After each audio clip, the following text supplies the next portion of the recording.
Balitang panahon po tayo na wala na po ang shallow low pressure area na binabantayan ng Pag-asa sa silangan ng Samar kaninang umaga. Pero isang panibagong shallow low pressure area naman ang namataan.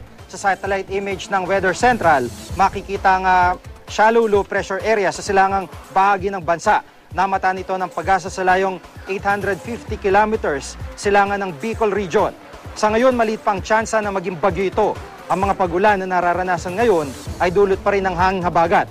Sa rainfall forecast ng Weather Central, makikita ang kasama itong Cagayan de Oro sa mga posibleng ulanin bukas. Inaasang mas malaking tsansa ng pagulan dito pagdating ng tanghali. Magiging maulan din po sa ilang bahagi ng Luzon, kabilang ang Baguio City, Iba, Zambales at Calapan sa Oriental Mindoro.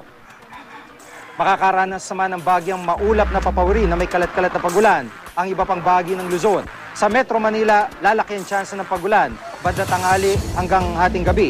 Sa Visayas naman, inaasang magiging maulan partikular ang hilagang bahagi nito. Maulang panahon din po ang inaasahan sa Giwan, Eastern Samar kung saan malapit ang epicenter na lindol noong nakarang Biyernes. Bukod sa Cagayan de Oro, magiging maulan sa Zamboanga at bahagyang mas maganda naman ang panahon sa iba pang bahagi ng Mindanao. Pero may tsansa pa ring umulan. Sa Metro Manila, ganito ring klase ng panahon ang maasahan hanggang Sabado.